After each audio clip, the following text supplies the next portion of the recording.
Back in the late 1960s and early 1970s, the prospects of an actual race war were not too outlandish.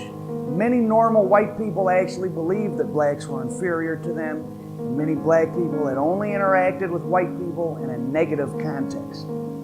I have a friend whose grandmother told me she had never spoken a single word to a white person until she turned 18 years old and moved up to Detroit from Mississippi. Let's take a look back to see how things used to be and how different they are now. They don't know much about the killing except that sometime around 10 o'clock last night, the couple was walking down a street in the North Beach area, and they were abducted by 3 men at gunpoint, forced into a car and brought here. The woman's throat was cut. San Francisco police have intensified their so-called Operation Zebra, the search for suspects in the wave of random murders on the city's streets. The shootings began last November, all the same pattern. White people shot down by a black gunman for no apparent reason. 12 persons have now been killed and 6 wounded. Ironically, one of the surviving victims, Art Agnos, went on to become mayor of San Francisco. Hearing the gunshots, I thought that there were firecrackers going off because I didn't see anything. And that's when I saw the man for the first time standing about 8 or 10 yards away with the gun in his hand looking at me with this blank stare. It's not going to put you off the street, I can tell No, that from the way you talk. Not at all. If anything, it's going to just put me back on the street working as hard as I can to continue developing programs that the community thinks they need so that we can establish the services that people need to put an end to the kinds of conditions that would lead a man or 2 men or a group of men to hate somebody so much to do this kind of thing. San Francisco's mayor and police chief announced that all black men fitting the description would be stopped and questioned. I think extraordinary situations like this call for extraordinary measures. In the very nature of things, we are going to be stopping a lot of innocent people. It was men who fit the following description that San Francisco police were stopping and searching last night. Black, between 20 and 30, 5 feet 9 to 6 feet tall, of medium build. There are a lot of people in San Francisco who fit that description. Which created an outcry in some quarters, and the policy was quickly ruled unconstitutional by a federal judge and stopped. The Reverend Cecil Williams, a community leader, complained today the police acted differently when a white mass murderer, the so-called Zodiac killer, was sought here. When in fact the Zodiac killer and his picture came out in the papers as well as television, a print of what they thought the Zodiac killer to look like, they did not in fact begin to create a dragnet and a police state as it relates to white participants. The position of the black community is, let's forget about whether it's constitutional or not. While this might be all right in the white community where you don't have historical tensions, but because of the psychology of the black-white relationships and the tensions which have evolved, that it would be more hurtful than helpful. This procedure is not being used to collect traffic warrants.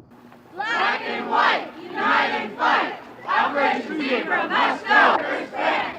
Building up the idea among white people that they need to be fearful of black people, trying to build a base for us to attack one another. The case broke when a man named Anthony Harris called the San Francisco police and told them that he was involved. Harris told the police he was part of a group calling themselves the Black Death Angels, which operated out of the Black Self-Help Moving and Storage Company. First of all, we have made 6 arrests so far. He gave them information on murders the police knew about. He gave them information on murders they didn't know about, including that of a limbless torso that had washed up in the San Francisco Bay. It turns out that the Death Angels, including Anthony Harris, had kidnapped a homeless white man, tortured him, and cut his limbs off.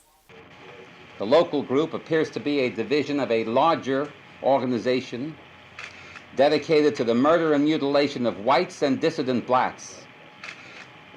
The mode of killing is by random street shooting or hacking to death with machete, cleaver, or knife. Decapitation and other forms of mayhem bring special credit from the organization for the killers. Hitchhikers are a particular prey.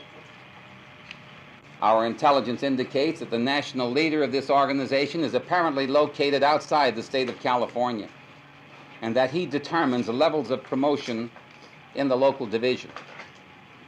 The Death Angels, who use wings as an insignia, literally earned their promotions upon presentation of proof of the number and the nature of the murders committed. With information from Harris, 4 men were eventually sent to prison for life. Now, interestingly, one of the guys pled guilty, 3 of them took the case to trial, and the Nation of Islam actually paid their legal bills. These men that is locked up are guilty. The mayor have already convicted these men. All good-thinking whites should watch their leader, the mayor. All good-thinking blacks should watch their leader, the mayor, to make sure that whoever is guilty, that everyone gets a fair trial.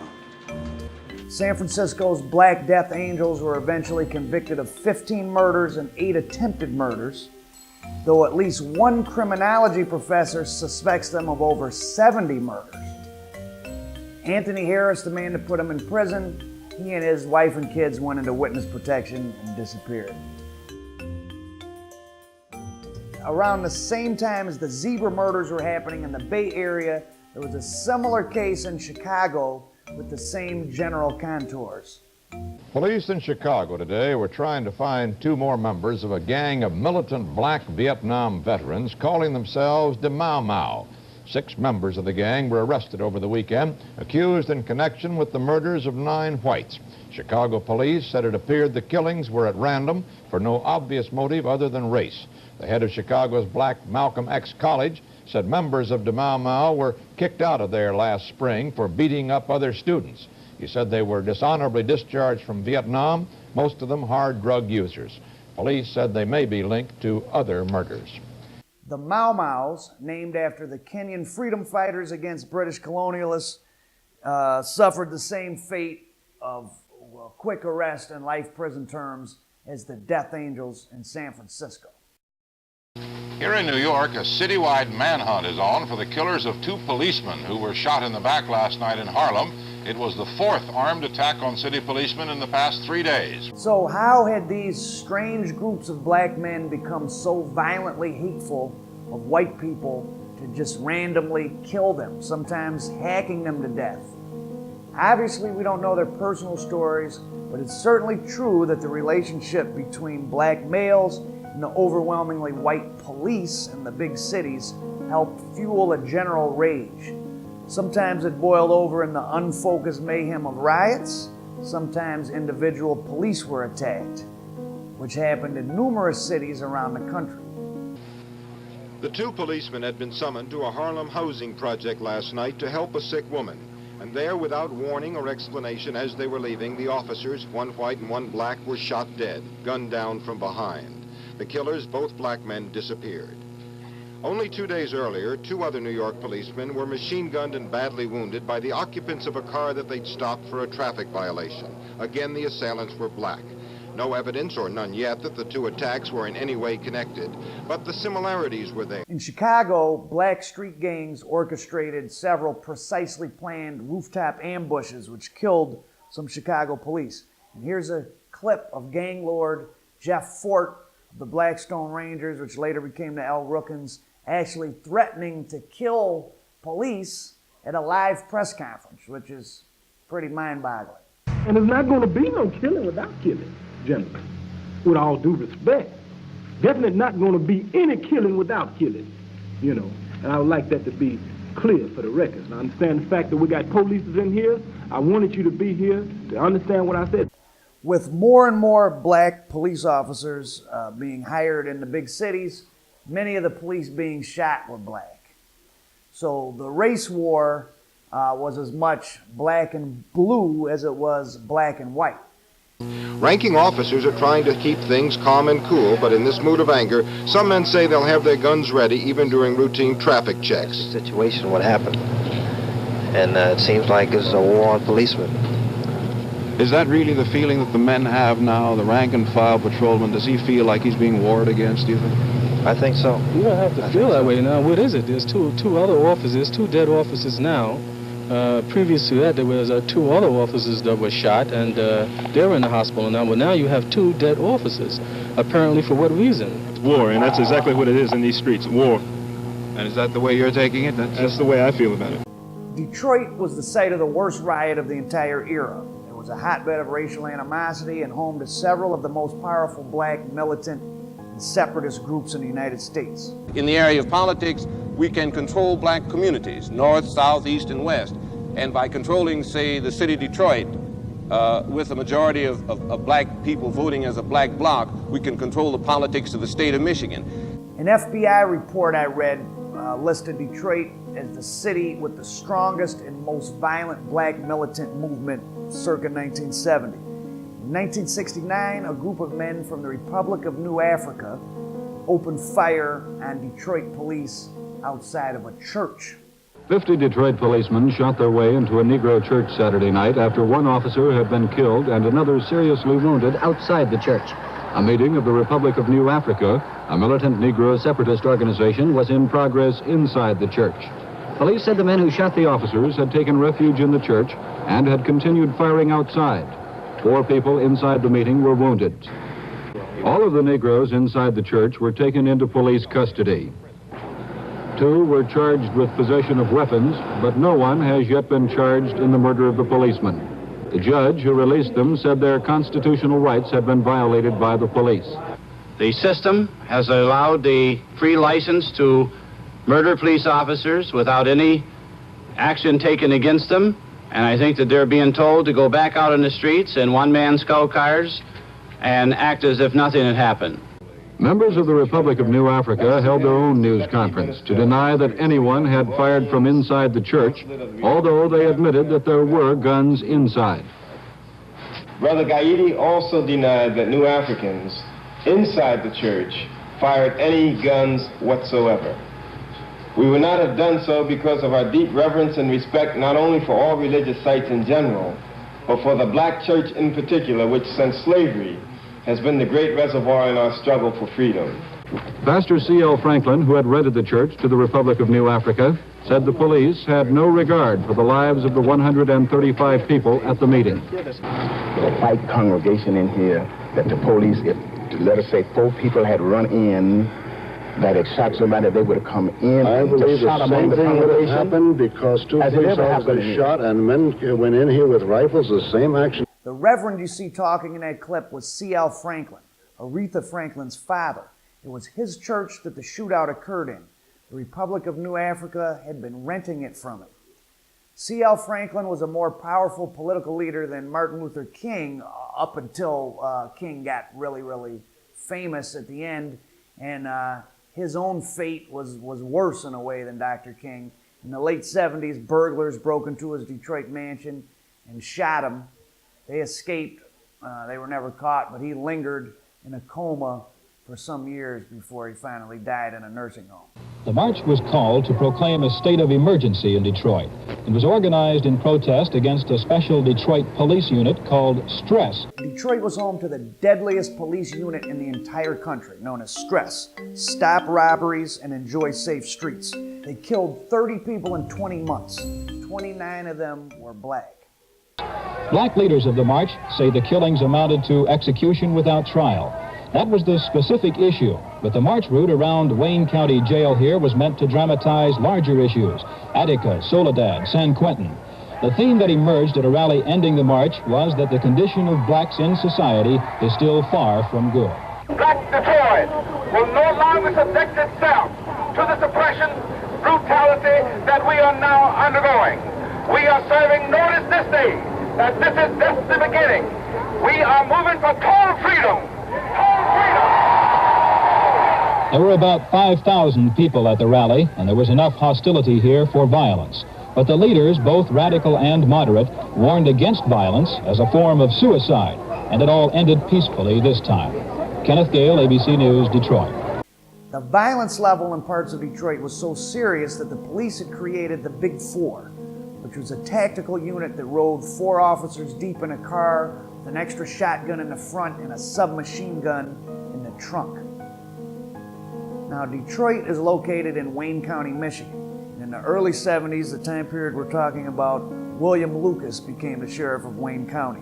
He was the first black sheriff of a major county in the entire country, and one of the people murdered by Detroit's stress unit was a black Wayne County sheriff working for Bill Lucas. And he was killed in a wild shootout that made the national news. In Detroit, 2 sheriff's deputies were shot dead and 2 other deputies were wounded by police in a 5-minute shootout that started in a mix-up. City policemen walked in on a card game involving Wayne County Sheriff's deputies.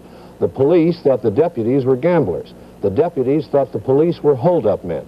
Somebody started shooting. Authorities said the card players began shooting because they believed they were being held up. Police shot in the belief that the card players were resisting arrest. It may surprise you to find out that the 3 stress officers involved in killing the black Wayne County sheriff were all black. Even though most of the stress officers were white, some were black, and I personally talked with 2 of them, and I asked them if they thought stress was racist and should have been disbanded, which it was in 1974.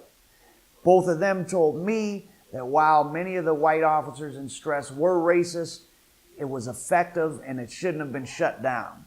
They said that, quote, they killed 30 people because 30 people tried to rob the police decoy, and that if stress had been allowed to continue, Detroit wouldn't have spent the last 40 years as America's highest violent crime rate city. But that shows you just how complicated the situation was and is when you're talking about crime and police and different groups of people and the legacy of race and racism in the United States. In the winter of 1972 in Detroit, 3 self-styled black vigilantes were out robbing drug dens and drug dealers all across Detroit to fund the movement. In the course of these robberies, they shot 6 Detroit police, one of them fatally, who had supposedly begged for his life before being hit with a shotgun blast at close range. 2 of the 3 gunmen in the case fled to Atlanta and were killed in a shootout with the police. One of them, a guy named Hayward Brown, made it back to Detroit and was arrested and put on trial. His lawyer was Ken Cockrell, who went on to become a Detroit city councilman and whose son and wife later followed in his footsteps and were on the Detroit City Council themselves.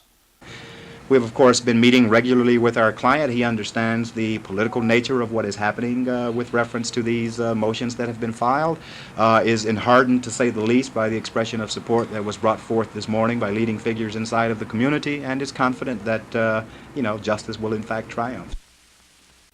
Thanks to Ken Cockrell's legal skills, Hayward Brown was acquitted and went free, becoming one kind of symbol to black Detroiters and another kind of symbol to the white Detroiters who were fleeing the city in droves. The real Hayward Brown stayed in the streets and kept robbing drug dealers and other people, probably to support his own drug habit. And in 1984, he was killed while attempting to stick a guy up for his gold necklace. YouTube.com/Al Prophet.